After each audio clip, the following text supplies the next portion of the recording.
And we're back. The Kickstarter Stress Test 2024. Let's go. It's been a while since we did one of these. Frankly, I missed it. A lot has happened, and anyone that follows me on Facebook knows what we've been going through. But I don't want to talk about that now. I want to talk about Kickstarter campaigns. So anyone new to this video series, it's basically we have a look at a Kickstarter campaign and we try to pretend that we are the ideal audience for this. So I'm not going to give like my personal preference about will I like this game, will I not. I try to see how fast I can recognize who this game is for, and suppose this game is for me, do I get the game? Do I get the product? Do I get the selling points? Do I fall in love with it? And does that make me want to pledge?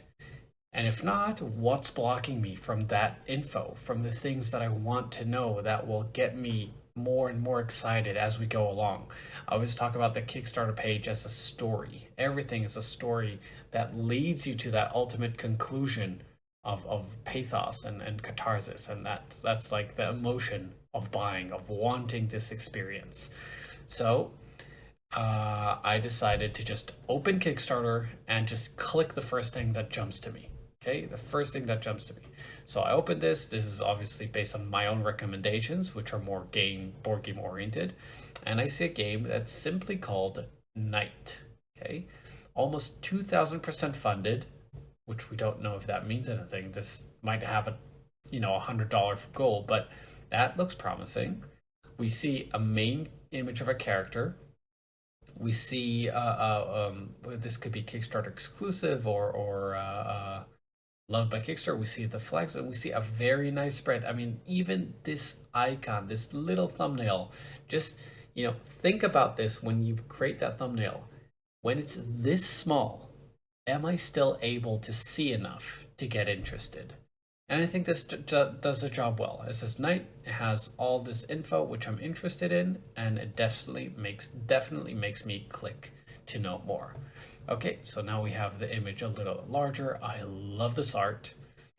Looks very original, watercolor. Okay, so this was funded in 5 minutes, which a lot of people might say different things about. I really can't care less, because you see the goal was $218, and you see it looked like a huge success because of the percentage, but it's just shy north of $4,000. So not too shabby. It's still 325 people that chose to back this game.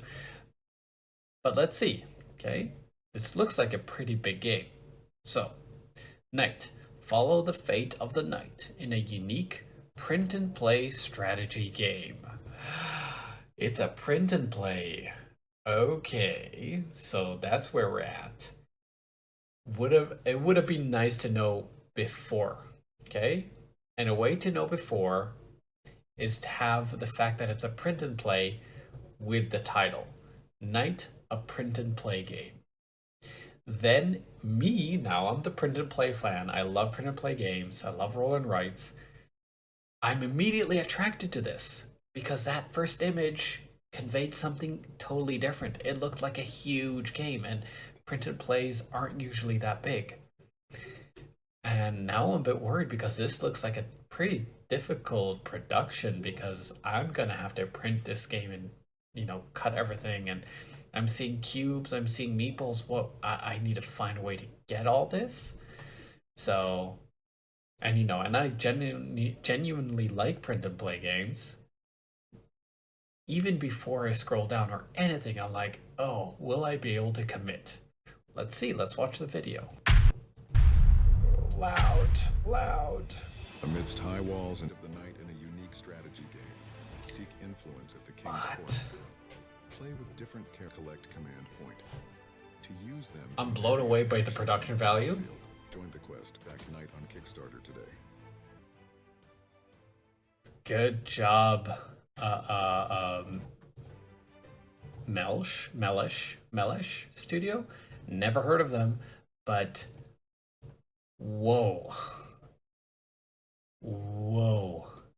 This is I feel like this is too much for a print and play game.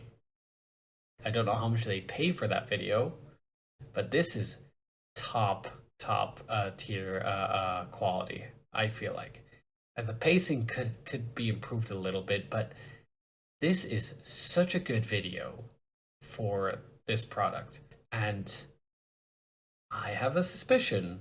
Okay, this isn't a bad thing. This is a good thing. I have a suspicion that they might be using my Blender kit. Okay, so I created an assets kit, which you can just create almost any sort of board game layout pretty easily. It comes with meeples, it comes with cubes, and just this texture looks very familiar to me, which is awesome. That's what I created the kit for people to use. So very well put together video. Again, I'm just worried about, how am I going to produce this? Because on the surface, this looks like a fantastic game. Let's see what I need to do to actually make it. Yeah, I've seen those games. It's not the first time I've heard of him. The art here is fantastic. Print and play only. You'll receive a PDF soon after the campaign. This game looks good enough. I would actually rather buy it than print it, but it looks like we don't have that option. We only have the core and the all-in and the royal pledge, which gives you just a lot of extras. Yeah, this and now looking back at the goal here, this is actually very impressive. That's a lot of money for just a print and play. Not seeing unique game that combines complex flip and write. Okay, so it's a flip and write with strategic area control type game. I feel like this is all it needs. I, at this point, should know if this game is for me or isn't, and will I be spending my money on this or not. It's a pretty no-brainer. The only challenge that I have is, how hard is this going to be for me to actually print? And I'm a little worried. I'm not that in depth with print and plays to know how much effort people are willing to put into their print and play games. Most times I've seen that you print maybe just like board and another supplement board and some cards. Sometimes it's just sheets of paper, which I think it's the best print and play games that we print on like one sheet of paper and maybe just a few cards. But it looks like people are really into it. Let's look at the comments. So I skimmed through the comments, and there's some really interesting things here. One of them I'd love to have a conversation on. First of all, you can see someone ask, can you add TTS when you go all in? It's kind of weird. You have to pay extra for a TTS mod. Okay, so there is an option for a tabletop simulator, and that basically solves the problem of needing to print it out. So you see, you can get an add-on, a creator kit, and tabletop simulator version, which is very, very interesting. And that basically solves it for some people. And the other comment, which I found very interesting, is it has to do with this all-in pledge. All-in pledge gives you Knight and all the previous games. And each of the previous games had a similar price point. So this is an insane discount. For 19 euros, you're getting huge value. 1, 2, 3, 4, 5, 6 games. So like roughly $60 or 60 euros with 20. It's insane. And if you look at the first comment, this commenter is asking, why would you devaluate your previous games by offering such a huge discount? Basically, he's saying, I want to support you, but seeing something like this just makes me think, oh, I'll just wait for the next game, and then I'll get all the previous ones in a huge discount. I want to support you. And then Radek explained that he had this dilemma. It's like, when does the value of a print and play exceed? Does the price exceed the value that you're actually getting from a print and play? A price high above the €20 might be unacceptable. But again, it's all about the perception of value. And, doing some research into it, seeing the people that pledged, seeing the people that were interested, seeing the community that you brought up with your previous ones. With just very quick research into, here, look at all these games. These are amazing games, and each one has consistently brought in thousands of backers. Okay? There's good reviews. You shouldn't devalue yourself. That's really what I believe in, and there was something behind this comment. And I don't think it's greed to ask, because the thing with print and play, essentially he's not producing anything. So he's getting the money without actually putting any effort into manufacturing, shipping. It's like pure profit. But it isn't. It really isn't. There's so much effort. He worked so hard on bringing up his reputation, the quality, his social proof, everything that goes into knowing that you're going to get a good experience, and a consistently good experience from playing these games. And now I understand why this game is so big.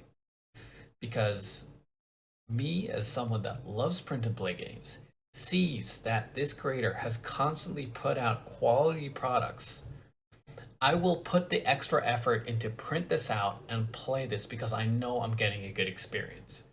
I'm getting an experience that deserves to be played. And I would go and if I had to put a price on it, I would pay double for this one. Okay? Just think about the hours of content I will get out of doing the Royal Set Pledge. That's insane. Yes, I do need to work hard on printing it out and creating it myself, but it just, now I have a library of games. I can always, open and decide I want to play and hit up and like, let's do another one. And this is some amazing stuff. And by putting a low price tag, he's getting backlash because it feels like he doesn't believe in his own value. And this is something I struggled with years as an animator, as a freelancer. Where do I put my price tag on my work? Because it's my time. I'm essentially selling you my time. It's not a commodity. And there's a lot of imposter syndrome. There's a lot of feeling of fear of rejection and things like that. What happens if it will backfire? There's fear of being called greedy and things like that, when essentially, and you can really see it clearly from this first comment, when people pay you money, give you their hard-earned dollars, you can imagine these dollars as a thank you note. And this is something one of my mentors, Christo, says a lot. Okay, money is a form of saying thank you. Thank you for improving my life. Thank you for taking away my problems. Thank you for giving me hours of joy to play with my solo and with my family or friends. And you need to let people do it. You need to let them say thank you. You need to let them share that excitement. And if you sell yourself too cheap, then one, you're getting less money. Okay, you're making your business less successful. That's objective. Okay. Two, you make people suddenly question their purchase decision. It's like, oh, that's too cheap. Is am I missing something? Is there something wrong? That it's just too good to be true? Is it? What's going on? Three, all the people that backed this originally now feel a little bit cheated because, if I would have just waited, I could have gotten it for much cheaper.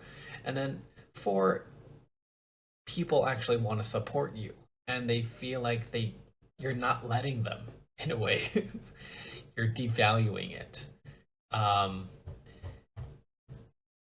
it's a little bit counterproductive, not counterproductive. It's like a little bit of backwards thinking that by making it more expensive, you are actually making sure people get to play your games and enjoy it, because they get that sense of value and the sense of you know, this is truly worth it. They're happy to pay that money and have these experiences.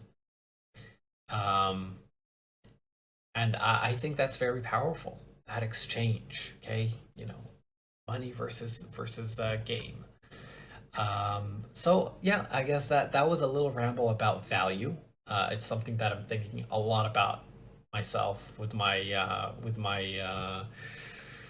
my agency, and it's interesting with the print and play game that it's really, you know, the price he set is the price he set. There's nothing else you need to take into account. There's no, you know, profit margins. What's the value you place on yourself, on your own product? And it should come from a combination of, you know, that internal value that you see from market research and from thinking logically about how do we make this company thrive so you can make more games. Because imagine if you're making more money, you're able to make more games. You're able to make more quality games. Your customers and your clients and your super fans get to enjoy these games. It's this loop that feeds itself beautifully. Circle of life, circle of games. That being said, if I had time to print and play this game, I would totally love to play it. It looks really, really good. And yeah, I'm looking forward to see how this goes, because this is wonderful for a print and play game. All right, so that's it. Yes, we got it in the 20 minute mark. I hope to create more of these videos, and if you want to have your own campaign looked at or anything else, any other suggestions, feel free to either reach out to me or in the comments, and have a good one. We're back.